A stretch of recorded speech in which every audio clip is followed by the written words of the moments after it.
أعوذ بالله من الشيطان الرجيم. قل هذه سبيلي أدعو إلى الله على بصيرة أنا ومن اتبعني وسبحان الله وما أنا من المشركين.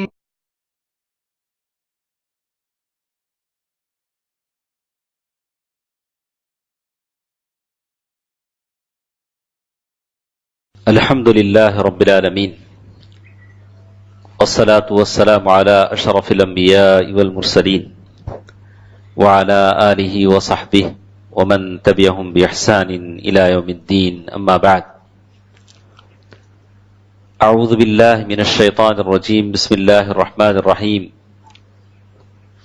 يا أيها النبي قل لأزواجك وبناتك ونساء المؤمنين يدنين عليهن من جلابيبهن ذلك أدنى أن يعرفن فلا يؤذين وكان الله غفورا رحيما. سورة الاحزاب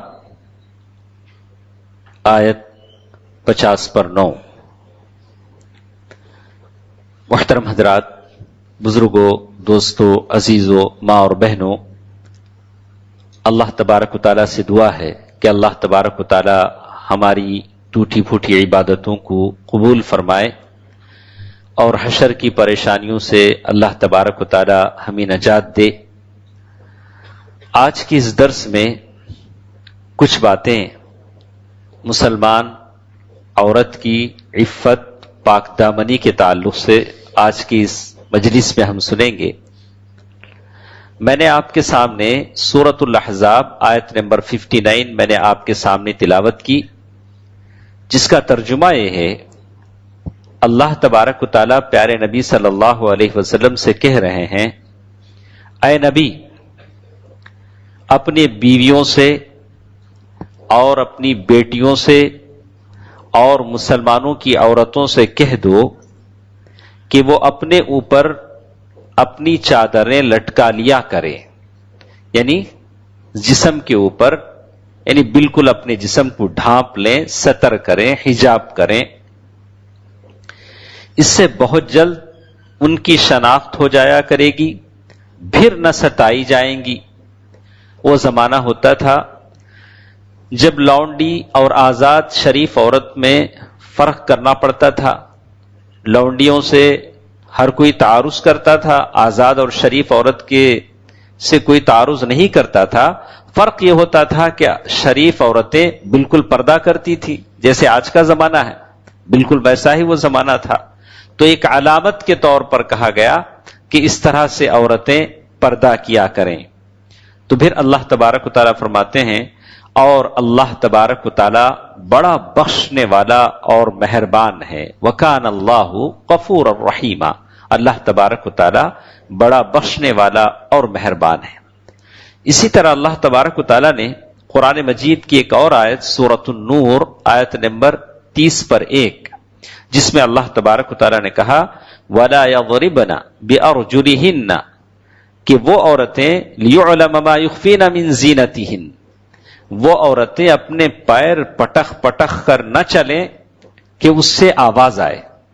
عورتوں کے چلنے کے بارے میں کہا گیا کہ عورتیں جب چلیں تو آہستگی کے ساتھ چلیں، پیر پٹخ پٹخ کر نہ چلیں. اور ساتھ ساتھ اللہ نے کہا وَتُوبُوا إِلَى اللَّهِ جَمِيعًا أَيُّهَا الْمُؤْمِنُونَ، تم سب کے سب توبہ کرو اے مومنوں. سارے لوگوں کو توبہ کرنے کی بات کہی گئی. تو اس کا ترجمہ ایسے کرتے ہیں، اس طرح زور زور سے پاؤں مار کر نہ چلو کہ ان کی پوشیدہ زینت معلوم ہو جائے عورت جب چلے. اسی لیے حدیث میں آتا ہے کہ اللہ کے نبی صلی اللہ علیہ وسلم نے فرمایا اول فتنتین، بنی اسرائیل کا سب سے بڑا فتنہ عورتیں تھیں. پہلا فتنہ جو شروع ہوا عورتوں سے شروع ہوا. اور اسی لیے آپ قرآن میں دیکھیں گے اللہ تبارک و تعالیٰ نے جب شیطان کے مکر کی بات کہی تو کہا قید الشیطان کان ضعیفا، شیطان کا مکر بڑا کمزور ہے. لیکن جب عورت کے مکر کی بات آئی تو کہا ان کیدکن عظیم، تمہارا مکر بڑا عجیب ہے، بڑا معاملہ ہے. تو عورتوں کا جو مکر ہوتا ہے، جو جیسے کچھ پھانسے پھنسائے جاتے ہیں وہ بہت سخت ہوتا ہے. تو اللہ تبارک و تعالیٰ نے اس سے بچنے کی بار بار تاکید کی ہے. جیسے اللہ کے نبی صلی اللہ علیہ وسلم نے فرمایا کہ بنی اسرائیل میں 3 عورتیں تھیں. 3 عورتوں میں 2 عورتیں بڑی بڑی تھیں، لمبی لمبی تھیں، اونچی اونچی تھیں. ایک عورت گڈی تھی، نٹی تھی اور پستخط تھی. اب اس نے ایک اچھا یہ کیا، بولا کہ لکڑی کے اس نے پیر بنائے، جیسے آج کل اونچی ایڑی کی چپل آتے ہیں، تو یہ اسی کی وراثت ہے. اس نے بھی ایک آئیڈیا کیا کہ میں بھی کیوں نہ اونچی نظر آؤں، تو اس نے زبردست لکڑی کے پیر بنائے. اب جب وہ دونوں کے بیچ میں ٹھہرتی تو وہ بھی بالکل برابر ہو جاتا، وہ بھی اونچی نظر آتی. اور ساتھ ساتھ اس نے ایسا کیا کہ ایک انگوٹھی بنائی، اور انگوٹھی میں ایک کیسے رکھا کہ اس میں عطر بھری جائے. اس انگوٹھی میں عطر بھرتی اور لوگوں کے پاس جب گزرتی تو اس کا ڈھکن کھولتی اور بالکل خوشبو پھیل جاتی. لوگ اس کی طرف دیکھتے اور بولتے دیکھا میں نے کیسے لوگوں کو اپنی طرف راغب کیا. اسی لیے آپ دیکھیں گے کہ اللہ کے نبی صلی اللہ علیہ وسلم نے سختی سے منع کیا کہ کوئی عورت جب اگر وہ مسجد بھی جاتی ہے تو بغیر عطر کا استعمال کرے، بغیر نکلے. حضرت ابو ہریرہ رضی اللہ تعالیٰ عنہ نے ایک خاتون کو دیکھا جو عطر لگائے خوشبو میں معطر مسجد جا رہی تھی. کہا یا امت الجبار، اے جبار کی بندی، اللہ کی بندی کہاں جا رہی ہے؟ بولا کہ میں مسجد جا رہی ہوں. بولا کہ واہ، خوشبو بھی لگائی ہے، مسجد بھی جا رہی ہے. اور کہا کہ جا واپس جا، تو اچھی طرح غسل کر لے، اس خوشبو کو دھو لے. تو اسی لیے کہا گیا کہ عورت جہاں حجاب کرتی ہے اور اس کی خوشبو اور اس کا چال، اس کا جسم سارے کا سارا حجاب ہوتا ہے. تو آج کی اس درس میں ہم اس بات کو سب سے پہلے سمجھنے کی کوشش کریں گے کہ حفظ الضروریات الخمس. میری بات دھیان سے سنیں.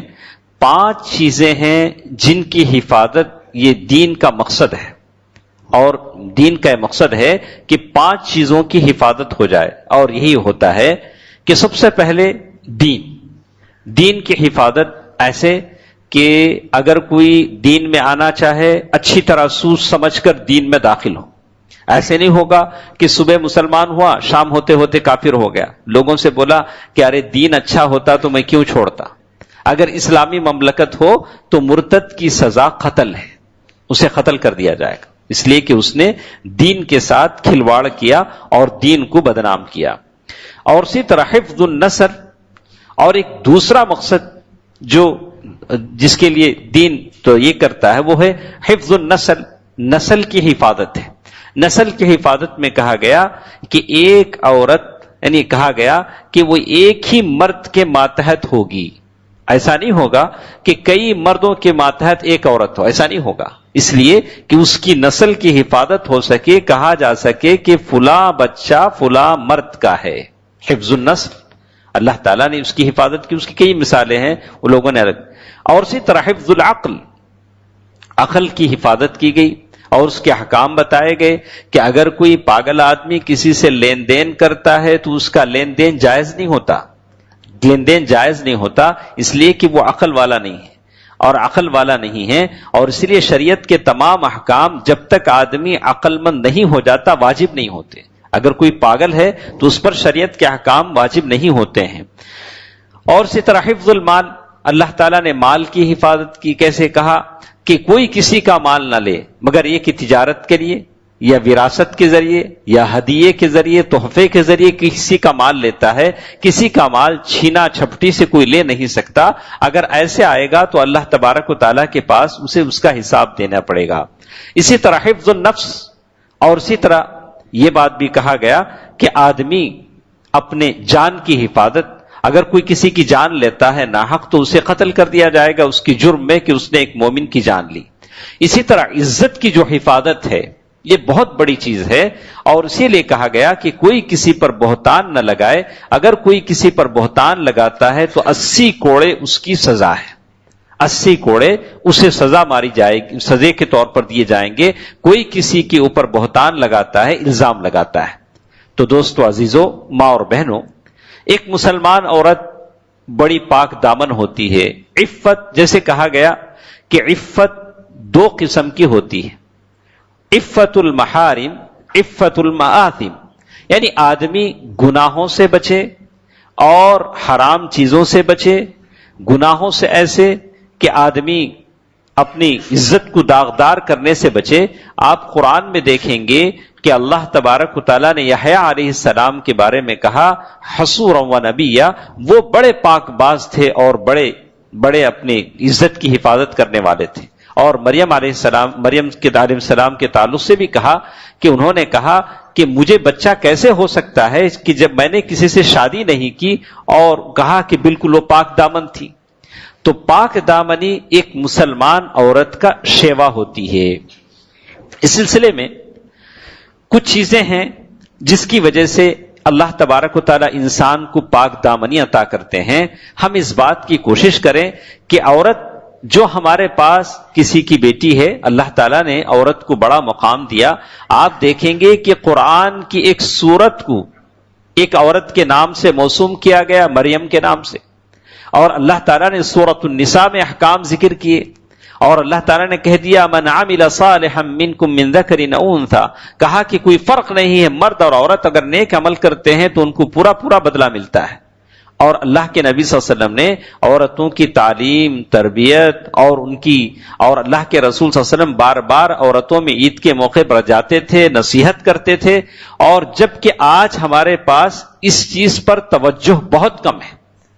کتنے لوگ ہیں جو اپنی عورتوں کو توجہ دیتے ہیں کہ وہ مسجد آئیں، واعظ سنیں، بیان سنیں، یا گھر میں ان کی اسلامی تربیت ہو؟ بہت کم لوگ ہیں. بعض کو تو ہمت ہی نہیں اپنی پوری زندگی میں کہ اپنی محترمہ سے کہیں چلو مسجد چلتے ہیں، تم بھی ہمارے ساتھ تراویح پڑھنا. بوڑھے ہو گئے لیکن ہمت نہیں، زبان سے لفظ نہیں نکلے گا. محترمہ سے کہیں چلو ہم بھی مسجد چلتے ہیں، خود آئیں گے ماشاءاللہ، مسجد آئیں گے، پڑھیں گے، خود ان کے بارے میں کوئی نہیں، لیکن محترمہ سے ایک لفظ کہہ دیں یہ تو نہیں ہو سکتا. وہ چیخیں گی. کہا کہ یہ ہماری پوری ہسٹری میں نہیں ہے، نہ میری اماں گئی تھی نہ میں جاؤں گی، ہم تو کبھی مسجد گئے ہی نہیں، نہ میری دادی گئی، میری نانی گئی، میں جو چلی آئی میں کیسے آؤں گی؟ بولا کہ نہیں. ارے کوئی نہ جائے لیکن اللہ کے رسول صلی اللہ علیہ وسلم کی بیویاں تو جاتی تھیں. اگر آپ اس کو اسوہ بنائیں، اور یہ موقع ہے جب وہ آئیں، دعاؤں میں شریک رہیں، واعظ و نصیحت سنیں، اس سے فائدہ اٹھائیں. اور ہم اس سے انکار نہیں کرتے ہیں کہ اگر کوئی اپنے گھر میں پڑھ لیتی ہے تو اولا اچھی چیز ہے، لیکن اس زمانے میں اسے نصیحت سننے کے مواقع ہیں، ایک دوسرے سے تعارف ہوتا ہے، بہت سارے اس کے فوائد ہیں، اور شوق جذبہ پیدا ہوتا ہے، اور دوسروں کو دیکھتی ہیں تو اس کے اندر بھی یہ شوق پیدا ہوتا ہے کہ میں بھی ایسے نماز پڑھوں، پہلی صف میں کھڑی ہوں، اور بہت سارے میں اذکار سیکھوں، دعائیں سیکھوں. یہ حقیقت اپنی جگہ ہے، اس سے کوئی انکار نہیں کر سکتا کہ ہم میں سے ابھی تک بہت سارے یہ ہمت نہیں کر پائے ہیں. میں کہوں گا کہ آپ ہمت کیجئے، بسم اللہ پڑھیے، اور اپنے محترمہ سے کہیے کہ وہ بھی آپ کے ساتھ مسجد چلی آئے. تو معلوم یہ ہوتا ہے کہ اللہ تبارک و تعالیٰ نے جو پاک دامنی کی جو دولت عطا کی ہے اور اس کی ترغیب دی ہے عورتوں سے، اس کے پانے کے راستے میں بہت ساری رکاوٹیں آتی ہیں. اس سلسلے میں کہا ضعف التربیہ، یعنی تربیت کی کمزوری. یہ بہت بڑی چیز ہے جو آج ہم اپنی زندگیوں میں دیکھتے ہیں کہ تربیت کے مرحلے میں، تربیت کے ناحیے سے ہمارے اندر بہت کمی پائی جاتی ہے.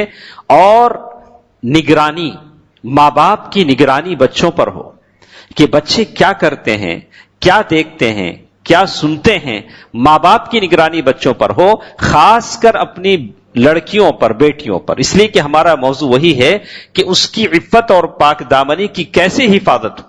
تو اس کے لیے ضرورت ہوتی ہے کہ ماں باپ اس کی تربیت کریں. اور اسی طرح دوسری چیز کہا گیا اطلاق البصر للنظر فيما حرم اللہ، کہ عورتوں سے خاص کر یہ عام حکم دونوں کے لیے. اللہ تعالیٰ نے قرآن مجید میں دونوں کے لیے حکم کہا قل للمؤمنین یغضوا من ابصارہم، مومنوں سے کہہ دو کہ وہ اپنے نگاہوں کو نیچے رکھیں. وقل للمؤمنات یغضضن من ابصارہن، مومن عورتوں سے بھی کہو کہ وہ اپنی نگاہیں نیچے رکھیں. ایسے نہیں کہا کہ مردوں سے کہو کہ نگاہیں نیچے رکھیں، عورتوں کو چھوڑ دے دی، یا عورتوں سے کہا کہ نیچے رکھ کے چلو نگاہیں اور عورتوں کو چھوڑ، ایسے نہیں. دونوں کے لیے حکم ہے کہ وقل للمؤمنات یغضضن من ابصارہن. اپنے نگاہوں کو نیچے رکھو. اسی لیے اللہ کے نبی صلی اللہ علیہ وسلم نے حضرت علی رضی اللہ تعالیٰ عنہ سے کہا یا علی لا تتبع النظرة النظرة فإن الأولى لك ولك. کہا کہ اے علی جب کسی جگہ غلط نگاہ تمہاری پڑ جائے, کسی غلط چیز کو دیکھ لو تو پھر دوبارہ مت دیکھو. پہلی نظر معاف ہو سکتی ہے, دوسری نظر پر پکڑ ہو سکتی ہے, دوسری نظر پر اللہ تعالیٰ پکڑیں گے. ہم باہر جب نکلتے ہیں اس سلسلے میں اس بات کا خیال رکھیں, چاہے وہ مباشر ہو غیر مباشر ہو. میری بات آپ سمجھتے ہوں گے. مباشر کے معنی ہیں یہ غلط چیز کو آدمی براہ راست دیکھ رہا ہے. ننگی عورت ہے, کوئی غلط چیز ہے, ایسی عورت ہے جس کا دیکھنا اس کے لیے جائز نہیں ہے, اس کو براہ راست دیکھ رہا ہے یا اس کی پکچر دیکھ رہا ہے, فوٹو دیکھ رہا ہے, دونوں غلط ہیں. کبھی ایسا ہوتا ہے کہ جس عورت کو وہ دیکھ رہا ہے کہیں لوگ دیکھیں گے نگاہ پھیر لیتا ہے, لیکن لوگ جو جیبوں میں فوٹو رکھ کے گھومتے ہیں, بہت ساری عورتوں کی, عورت تو نہیں ملی چلو اس کی تصویر ہی رکھ لیتے ہیں, بار بار دیکھتے ہیں. پتہ کہا کہ یہ چیز تو غلط ہے, کہا یہ بھی حرام ہے, کہا کہ یہ چیز حرام ہے, چاہے وہ عورت کرے چاہے مرد کرے, دونوں کے لیے حرام ہے. اور اسی لیے کہتے ہیں کہ یہ چیزیں جس پر اللہ تبارک و تعالیٰ کے پاس آدمی کو جواب دینا پڑتا ہے, اور یہی سے آدمی اپنے آنکھوں کی حفاظت کرتا ہے. اور اسی لیے اللہ کے نبی صلی اللہ علیہ وسلم فرمایا کہ ہاتھ, آنکھیں, کان یہ سارے کے سارے زنا کرتے ہیں, آدمی کو اس سے بچنا چاہیے. زنا العین النظر, آنکھوں کا زنا یہ ہے کہ آدمی اسے دیکھے. کتنے خاندان ایسے ہیں ہم اپنے گھروں میں بیٹھتے ہیں اور بالکل عریاں فحش ننگا پن سامنے اسکرین پر دکھایا جاتا ہے, اور ماں باپ جوان بیٹی سارے بیٹھ کے دیکھتے ہیں. کسی کو احساس نہیں ہے کہ یہ ننگا پن ہے, یہ ناچ گانا ہے. نہ باپ کو احساس آتا ہے نہ ماں کو شرم آتی ہے. اسی لیے کہا کہ ان میں غیرت نہیں, ان میں حیا نہیں. کن میں غیرت نہیں؟ باوا میں غیرت نہیں, اماں میں حیا نہیں. اب ایسا اگر گھرانہ ہو جائے تو پاک دامنی بچوں میں کہاں سے آئے؟ پاک دامنی بچوں میں کہاں سے آئے؟ تو ضرورت اس بات کی ہے کہ اس چیز پر غور کیا جائے. اور اسی طرح کہتے ہیں وَهَذَا مِنْ أَكْبَرِ أَسْبَابِ الْفِتْنَةِ, سب سے بڑا فتنہ آنکھوں کا فتنہ ہے. آج کے زمانے آنکھوں کا فتنہ ہے, چاہے وہ آپ اپنے موبائل میں دیکھ رہے ہوں, چاہے آپ اسکرین پر دیکھ رہے ہوں, یا برسر عام سڑک پر دیکھ رہے ہوں, یہ سب سے بڑا فتنہ ہے. اللہ کے نبی صلی اللہ علیہ وسلم نے اسی لیے کہا كتب على ابن آدم نصيبه من الزنا مدرك لا محالة فالعينان زناهما النظر, دونوں آنکھیں اس کا زنا دیکھنا ہے. والاذنان زناهما الاستماع, اور کانوں کا زنا غلط چیزوں کا سننا ہے. اور واللسان زناہ الکلام, اور زبان اور اس کا زنا یہ ہے کہ بے حیائی فحش اس طرح کی باتیں کی جائیں. والید زناہ البطش, اور ہاتھ کا زنا یہ ہے کہ اسے پکڑا جائے. ہاتھ کسی ایسی عورت سے آدمی مصافحہ کر لے جس سے مصافحہ کرنا جائز نہیں, جس کو چھونا جائز نہیں, بولا کہ اس کا زنا ہے. والید زناہ البطش, کتنے گھروں میں جوان بچیاں ہیں جن کو معلوم ہی نہیں ہے کہ کس کے سامنے ان کا پردہ ہے, کس کے سامنے پردہ نہیں. سورہ نور کی آیت اگر وہ پڑھ لیں تو ان کو سمجھ میں آ جائے گا کہ کس سے وہ پردہ کریں, کون مرد ان کے لیے, کس مرد کے سامنے وہ جا سکتی ہیں, کس کے سامنے نہیں جا سکتی ہیں. اور رشتہ داریوں کے نام پر دھڑلے سے ہر کوئی گھر میں گھس کے آ رہا ہے, بولا کہ یہ ان کا بیٹا ہے, ان کا بیٹا ہے. ارے کس سے پردہ ہے؟ یہ سارے اصول ہیں, قانون ہیں. قرآن کہتا ہے کہ اس کے سامنے آؤ, اس کے سامنے مت آؤ. کبھی باپ نے اپنے بچے کو سمجھایا کہ کس کے سامنے اس کو نکلنا ہے, کس کے سامنے نہیں نکلنا؟ نہیں, ہمارے پاس سب چلتا ہے, ہمارے پاس سب چلتا ہے اور ایسے ہی چلتے آیا ہے. لیکن اسلام میں یہ ساری چیزیں نہیں چلتی ہیں. اسی طرح علی رضی اللہ تعالیٰ عنہ کہتے ہیں العیون مصائد الشیطان, آنکھیں شیطان کا جال ہیں. آنکھوں سے شیطان شکار کرتا ہے, اور آدمی جیسے کچھ آنکھ سے دیکھتا ہے وہ براہ راست اس کے دل میں بیٹھ جاتا ہے. یاد رکھیں, آنکھوں سے جو بھی آپ دیکھتے ہیں وہ بیکار نہیں جاتا ہے, وہ بالکل ایسے اندر چلا جاتا ہے. اب وہ آپ کے دل کو یہ کرنا شروع کرتا ہے، ملے ملے نہ ملے نہ ملے، لیکن آپ کو وہ بہت زیادہ تشویش میں مبتلا کرتا ہے، آدمی پریشان ہو جاتا ہے۔ اور اسی طرح ایک اور حکم جیسے کہتے ہیں عفت اور پاک دامنی میں جو چیز رکاوٹ ہوتی ہے، یہ شادی میں دیر ہو جانا، مرد کے لیے عورت کے لیے شادی میں جو رکاوٹیں آتی ہیں اور دیر سے شادی ہوتی ہے، تو یہ چیز بھی عفت اور پاک دامنی پر دھبا بن جاتی ہیں، آدمی اس سے پرہیز کرے۔ اور اسی طرح کہا یہ التہاؤن بالاختلاط، یعنی مرد اور عورتوں کا آپس میں مل کر بیٹھنا۔ بہت سارے اکثر ایسا ہوتا ہے کہ کالجوں میں، اسکولز میں، یا بہت سارے ایسے ہوٹلوں میں، اور سب سے بڑی بلا جو آج ہمارے معاشرے میں دیکھتے ہیں، وہ جو نکاح کے بعد ہم جب نکاح پڑھانے جاتے ہیں تب تک ماحول اچھا رہتا ہے ماشاءاللہ، تب تک ماشاءاللہ سب دیندار لوگ نظر آتے ہیں۔ جیسے ہم وہاں نکاح پڑھا کے ہم نکل کر آتے ہیں، واپس آتے ہیں، تو اس کے بعد جب آپ جائیں گے تو کچھ دیر بعد دیکھیں گے کہ سارے اسٹیج پر پورے بھرے ہیں، نہ مرد کا فرق ہے نہ عورت کا فرق ہے، بلا کہ دلہا بھی وہی ہے، دلہن بھی وہی ہے، اور بالکل ویڈیو نکل رہے ہیں، فوٹو چل رہے ہیں، بلا کہ اسی کا نام اختلاط ہے۔ یہی چیز حرام ہے، یہی چیز حرام ہے، اسی سے آپ کو بچنا ہے، اسی سے پاک دامنی خطرے میں پڑ جاتی ہے، عفت خطرے میں پڑ جاتی ہے کہ جب ایک دوسرے کو بے پردہ دیکھنے لگتے ہیں۔ اب یہ دین کہاں باقی رہا، یہ دین کہاں باقی رہا؟ یہ حجاب، ستر، عفت، پاک دامنی اور یہ ساری چیزیں کہاں باقی رہیں جس کا اللہ تعالیٰ نے قرآن میں ذکر کیا کہ وہ مومنہ عورتیں بڑے پاک باز ہوتی ہیں۔ تو آپ بحیثیت ایک مسلمان اس پر توجہ دیں، کبھی اپنے بچے کی شادی کریں، اپنی بیٹی کی شادی کریں تو ایسا کوئی کام وہاں ہرگز ہونے نہ دیں جس سے دین کی سارے اصول ایک طرف رہ جائیں اور ہماری مادیت پرستانہ زندگی ایک طرف رہ جائے، جو آج ہمارے معاشرے میں بکثرت ہم دیکھ رہے ہیں اور لوگ احساس بھی نہیں کرتے اور سمجھتے بھی نہیں کہ یہ بالکل ایسی ہی چیز ہے جس پر توجہ دینا ہمارے لیے ضروری نہیں ہے۔ تو اس سلسلے میں کہتے ہیں ہم لوگ اس سلسلے میں ایک بات کا لحاظ رکھیں، اللہ تبارک و تعالیٰ سے ڈریں، چاہے باطن میں ہوں یا ظاہر میں ہوں، اللہ کا ڈر آپ کے دل میں ہو، چاہے آپ خوشی کے موقع پر ہوں، غم کے موقع پر ہوں، اور آپ کھلے عام لوگوں میں ہوں یا چھپے اپنے کمرے میں ہوں، اللہ تبارک و تعالیٰ کا ڈر اپنے دل میں پیدا کریں۔ نمبر 2، جو بلا اور مصیبت آ جاتی ہے اللہ تعالیٰ سے دعا کریں۔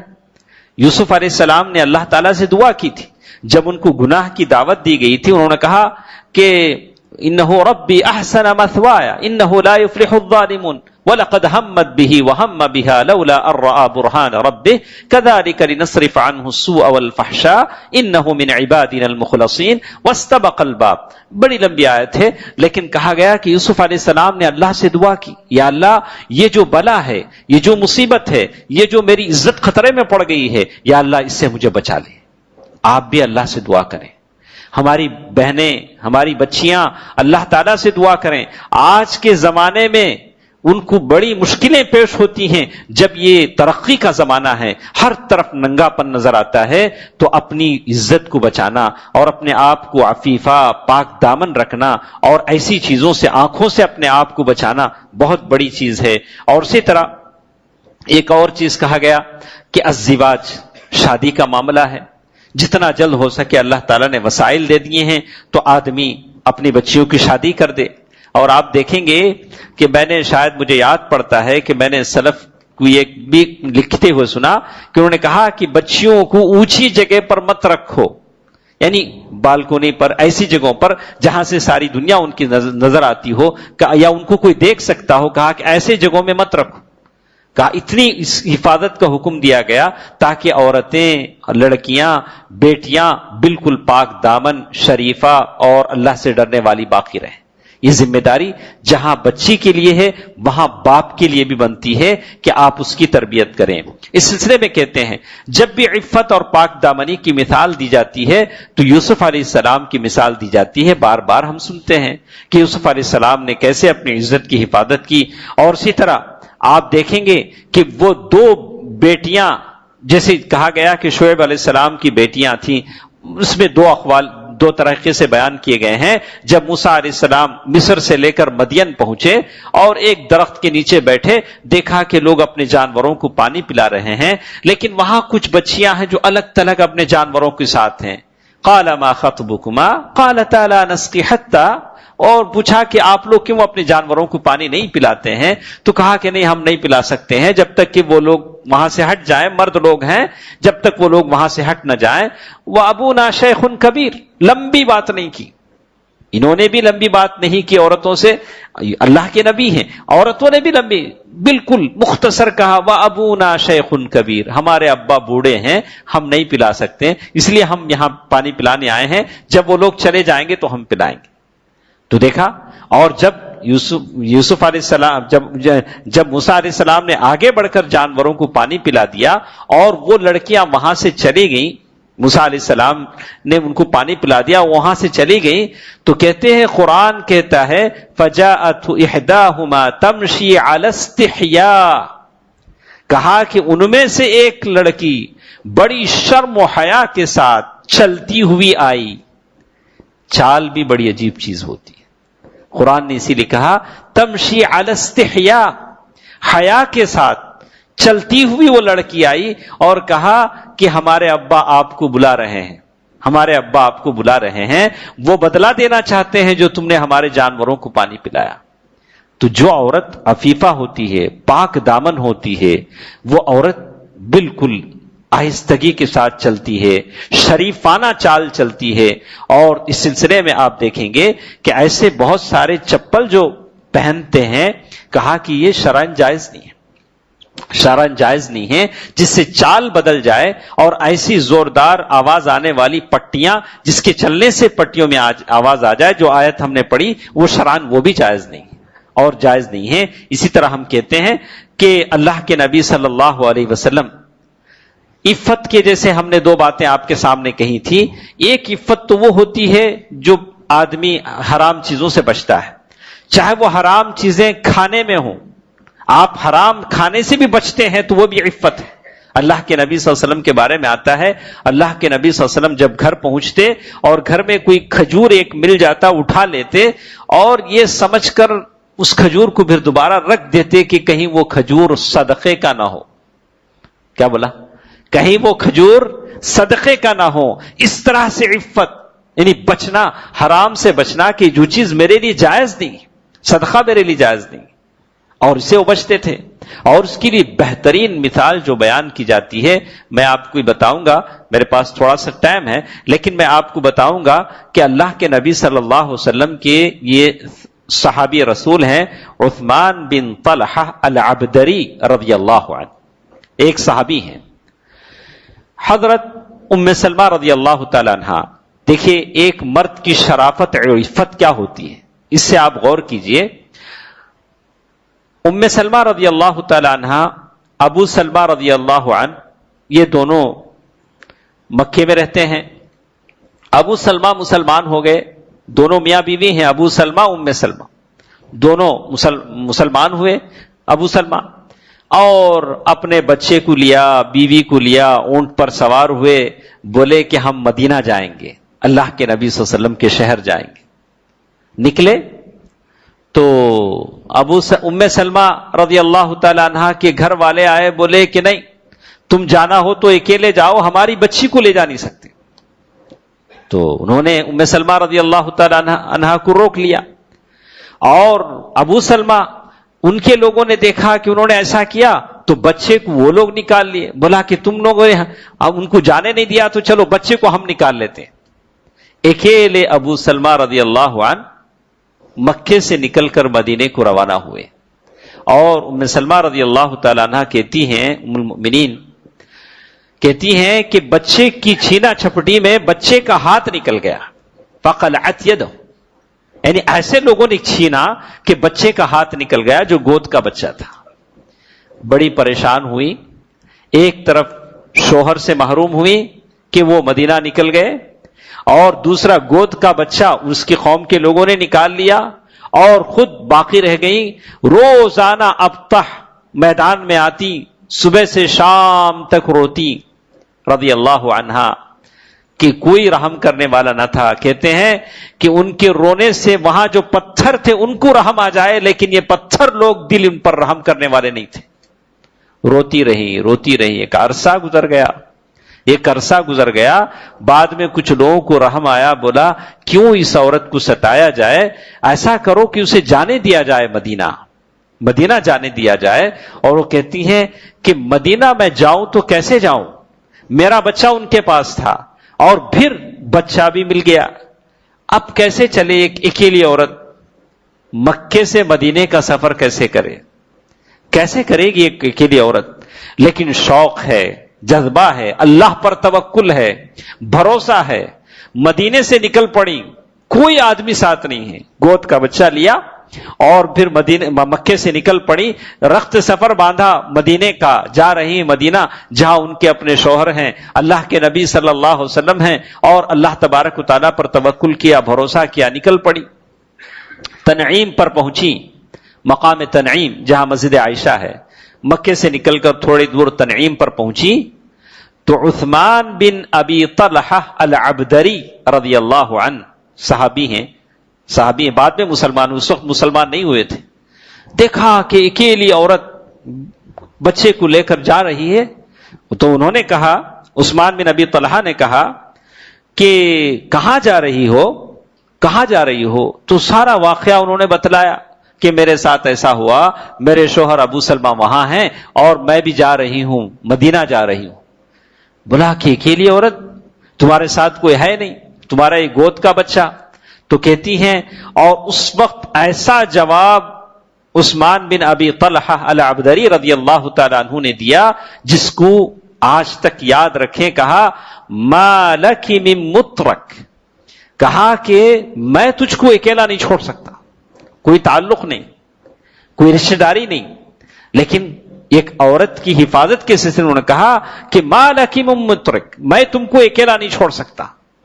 اپنا اونٹ بٹھایا اور کہتی ہیں ام سلمہ رضی اللہ تعالی عنہ، مجھے وہ لے گئے مکے سے لے کر مدینے تک، جہاں آرام کرنے کا وقت آتا اونٹ کو کھڑا دیتے، اپنا چہرہ پھیر لیتے، میں اونٹ سے اترتی اور دور جا کر درخت کے نیچے آرام کرتے، اور جب جانے کا وقت آتا تو پھر آتے، اونٹ کو بٹھاتے، اپنا چہرہ پھیر لیتے اور پھر لے جاتے. آتے آتے ایک دن، 2 دن، کتنا لمبا سفر ہوا ہوگا مکے سے مدینے تک. اور جب مدینے کے قریب پہنچے اور وہ خبا، مسجد خبا جہاں واقع ہے، بنو عوف جہاں مکانات ہیں، دور سے اشارہ کیا، دیکھو یہ وہ محلہ ہے جہاں تمہارے شوہر ابو سلمہ ہیں، تم وہاں چلی جاؤ. یعنی یہ نہیں کہ چلو گاؤں میں چلتے ہیں، دور کا سفر کرایا ہے، شوہر سے کچھ داد وصول کریں، شاباشی لیں اور کچھ اجر مانگے. کہا کہ نہیں، دور سے اشارہ کیا، بولا کہ یہ بستی ہے جس میں تمہارا شوہر رہتا ہے، ابو سلمہ رضی اللہ تعالیٰ عنہ رہتے ہیں. تو اسی لیے ام سلمہ رضی اللہ تعالیٰ عنہ کہتی ہیں، کہا کہ ما رأيت رجلا من العرب قط اکرم من، ایسا شریف آدمی میں نے سارے عرب میں کبھی نہیں دیکھا. وہ ہیں عثمان بن ابی طلحہ العبدری رضی اللہ تعالیٰ عنہ. کہا کہ ایسا شریف آدمی، اتنا لمبا سفر میرے ساتھ اس نے کیا، لیکن اس کی نگاہوں نے کبھی مجھے دیکھنے کو گوارا نہیں کیا، لیکن میری حفاظت انہوں نے کی. مدینہ پہنچے، ایک زمانہ ایسے ہی گزر گیا. ابو سلمہ رضی اللہ تعالی عنہ کا انتقال ہوا، پھر اللہ کے رسول صلی اللہ علیہ وسلم نے ام سلمہ رضی اللہ تعالی عنہا سے شادی کی. ام المؤمنین کا لقب انہیں عطا ہوا. فتح مکہ کا موقع آیا. اللہ کے نبی صلی اللہ علیہ وسلم مکہ آئے، کعبۃ اللہ کا طواف کیا، تو اس وقت مکے کی جو چابیاں تھیں وہ عثمان بن ابی طلحہ کے ہاتھوں میں تھی، کعبۃ اللہ کی چابیاں. اور وہ ڈر رہے تھے کہ کہیں یہ چابیاں اللہ کے نبی صلی اللہ علیہ وسلم نہ لے لیں. لیکن اللہ کے نبی صلی اللہ علیہ وسلم نے اس وقت جو کہا، خذوها خالدة تالدة لا يأخذها منكم الا ظالم. اللہ کے رسول صلی اللہ علیہ وسلم فرمایا کہ اے عثمان بن ابی طلحہ، ان چابیوں کو اپنے پاس رکھو، ہمیشہ کے لیے رکھو، کوئی ظالم ہی تم سے یہ چابی لے سکتا ہے. اللہ کے نبی صلی اللہ علیہ وسلم کہا کہ یہ عفت ہے، آدمی کی عفت ہے کہ وہ اپنی آنکھوں کی کیسی حفاظت کرتا ہے. اور اللہ تعالیٰ نے اس زمانے میں جب کہ وہ ابھی مسلمان نہیں ہوئے تھے اور ان کی بارے میں کہا گیا کہ کیسے انہوں نے پورا سفر ام المؤمنین رضی اللہ تعالی عنہا کی کیسی حفاظت کی. تو معلوم یہ ہوتا ہے کہ آج کے زمانے میں یہ بڑی مشکل بات ہے کہ کیسے ہم اپنے بچیوں کی عفت کی حفاظت کریں. خاص کر یہ میڈیا کا زمانہ ہے اور جو چیزیں بچیوں کو دکھائی جاتی ہیں، ننگاپن دکھایا جاتا ہے لباس میں، اور بچیاں جو کچھ دیکھتی ہیں چاہتی ہیں کہ وہ بھی ویسے بنے، ویسا لباس پہنے، ویسے وہ خوبصورت بنے، ویسے بال بنائے، جو ہمارے لیے بہت بڑا ایک چیلنج ہے. تو ہمیں ضرورت اس بات کی ہے کہ ان کے دلوں میں اللہ تبارک و تعالیٰ کا خوف پیدا کریں. اور اسی طرح وہ کہتے ہیں کہ اس سلسلے میں بچیوں کو سمجھائیں، اور خاص کر امر بالمعروف والنہی عن المنکر کے طور پر اللہ اور اس کے رسول کی باتیں ان کو سمجھائیں، اور پردے، ستر اور حجاب. اسی لیے کہتے ہیں کہ میں اس بات کو پھر ایک بار آپ کے سامنے کہوں گا کہ ہمارے جو استاد تھے عراقی، وہ تفسیر پڑھاتے تھے، وہ بار بار کہتے تھے کہ چہرے کے پردے کو لے کر بہت زیادہ لوگوں میں یہ ہے کہ کچھ لوگ ہیں کہتے ہیں کہ نہیں، چہرے کا پردہ ضروری نہیں ہے. انہوں نے بہت سارے دلائل دیے، تمام دلائل سے یہ ثابت ہوتا ہے کہ اگر کسی عورت کے بارے میں اگر آپ کہتے ہیں کہ عورت بڑی خوبصورت ہے، تو آپ کیا سمجھتے ہیں؟ عورت کے پیر بڑے خوبصورت. یعنی اگر کسی عورت کے بارے میں کہا جائے ماشاء اللہ فلاں عورت بڑی خوبصورت ہے، آپ شادی کا پیغام بھیجیے، تو کیا سمجھا جائے گا؟ عام طور سے یہی سمجھا جائے گا کہ اس کی شکل خوبصورت ہے، یعنی کہ پیر خوبصورت ہے، ہاتھ خوبصورت ہے. تو اسی لیے کہا گیا کہ خوبصورتی کا سارا محور عورت کا چہرہ ہوتا ہے، تو اسی لیے چہرے کا پردہ ضروری ہے. تو اسی لیے کہتے ہیں کہ اللہ کے نبی صلی اللہ علیہ وسلم نے پیر پر کپڑا ڈالنے کا حکم دیا، کہا کہ اتنا کپڑا لمبا کرو کہ پیر کا اوپری حصہ چھپ جائے، حالانکہ اس میں کوئی کشش نہیں ہوتی. تو کیا اللہ کے نبی صلی اللہ علیہ وسلم نے چہرے کا اس کا کوئی بات نہیں کہی؟ پیر کے بارے میں اللہ کے نبی صلی اللہ علیہ وسلم نے اتنا تاکیدی حکم دیا، تو پھر چہرے کی کیا بات ہوگی؟ تو اس طرح سے بچیوں کو ہم یاد یہ کریں کہ چہرے کا پردہ، جیسے وہ کہتے ہیں کہ ابن عباس رضی اللہ تعالیٰ عنہ سے پوچھا گیا کسی آیت کی تفسیر میں کہ پردہ کیسے ہوتا ہے، تو انہوں نے کپڑا ڈال کر بتلایا، بس ایک آنکھ کا اوپری حصہ کھلا رکھا. بولا کہ عورت پردہ ایسے کرے، بس دو آنکھ نہیں، کیا کھلا رکھے؟ ایک آنکھ ضرورت کے طور پر وہ کھلا رکھ سکتی ہے تاکہ وہ راستہ دیکھے. اگر صحیح معنی میں اگر پردہ کرنا ہے تو یہی پردہ ہے جس سے عورت کی عصمت اور عفت کی حفاظت ہو سکتی ہے. بس ایک آنکھ وہ کھلا رکھ سکتی ہے، اور اس میں کوئی عمر کی قید نہیں ہے. اور حالانکہ بڑی عمر کی عورتوں سے کہا گیا والقواعد من النساء اللاتی، اور بڑی عمر کی عورتوں کے لیے کچھ چھوٹ اللہ تعالیٰ نے دے دی، لیکن عام طور سے شریعت کے اس حکم کا لحاظ رکھیں. اور جیسے میں نے کہا کہ اس سلسلے میں موجودہ حالات جو خواتین کی ہے، اس میں تعلیمی نظام کا بھی دخل ہے. جو تعلیم یہ لوگ پڑھتے ہیں اور جو اسکولز جن کے یونیفارم ہوتے ہیں، جن اسکولوں میں بچے پڑھتے ہیں، اور وہ اسلامک اسکول ہوں تو بات الگ ہے، لیکن اسکولوں میں جو کچھ پڑھایا جاتا ہے، بے پردگی، اختلاط اور ایک دوسرے کے ساتھ بیٹھنا، ہنسی مذاق، اور بہت سارے ایسے پروگرام جس میں مرد اور عورت کا کوئی فرق باقی نہیں رہ جاتا، یہ اسلام کے بالکل مخالف چیزیں ہیں.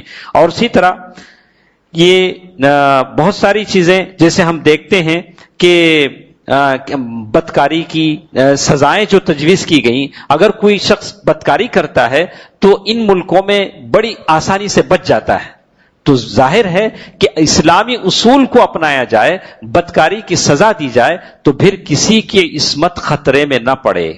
جو عزتیں لوٹی جاتی ہیں وہ اس لیے کہ آدمی کو سزا کا خوف نہیں ہے کہ اسے سزا ملے گی، اس جرم کی اسے سزا ملے گی. جب تک اللہ تبارک و تعالیٰ کی سزا لاگو نہ کی جائے تب تک آدمی کے دل میں وہ خوف پیدا نہیں ہوگا. تو معلوم یہ ہوتا ہے کہ ہم ایک مسلمان عورت ہونے کے ناطے اللہ تعالیٰ نے جن جن اصولوں کی باتیں ہمیں کہی ہیں، اس میں پردے کی پابندی ہے، اور جیسے اللہ تعالیٰ نے کہا اپنے چال میں، چلن میں، انداز گفتگو میں، بات کرنے میں کہا فلا تخضعن بالقول فیطمع الذی فی قلبہ مرض، تم کسی سے غیر مرد سے بات بھی کرو تو زبان میں ایک طرح کی یعنی ایک طرح کا یہ ایسا پیدا نہ کرو کہ سامنے والے کے دل میں کسی طرح سے تمہارے تعلق سے امید آ جائے. کہا کہ بالکل دو ٹوک جواب دو، جو ہے جو ہے، نہیں نہیں. فلا تخضعن بالقول، بالکل نرم بات نہ کرو.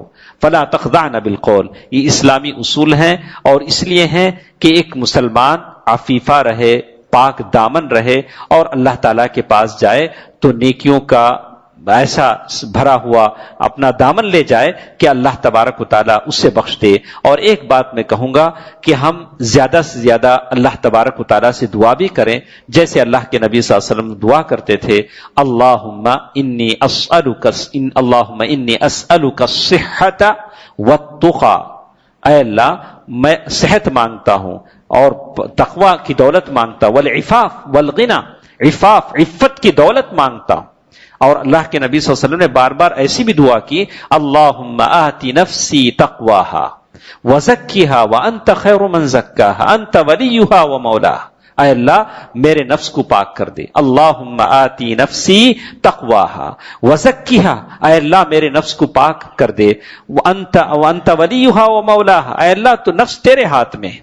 تو یہ چند باتیں ہیں جو اس موضوع کے تعلق سے آپ حضرات کے سامنے ہیں. تو آپ سے گزارش ہے کہ اپنے بچوں کی تربیت پر توجہ دیں، اور ایسے وسائل جو گھر میں ہمارے موجود ہیں جو بچے بگڑ سکتے ہیں تو ان وسائل کو اپنے گھروں سے دور کریں، اور ان کو اللہ اور اس کے رسول کا خوف ان کے دلوں میں بٹھائیں. اور اللہ تعالیٰ کے پاس ہم ان بچوں کے بابت پوچھے جائیں گے، اس لیے کہ بچے اللہ تعالیٰ نے بطور امانت ہمیں عطا کیے ہیں. اللہ تعالیٰ مجھے اور آپ کو اس کی توفیق دے. ان اللہ ملائکتہ یصلون علی النبی یا ایھا الذین آمنوا صلوا علیہ وسلموا تسلیما. اللهم صل علی محمد وعلی آل محمد کما صلیت علی ابراہیم وعلی آل ابراہیم انک حمید مجید.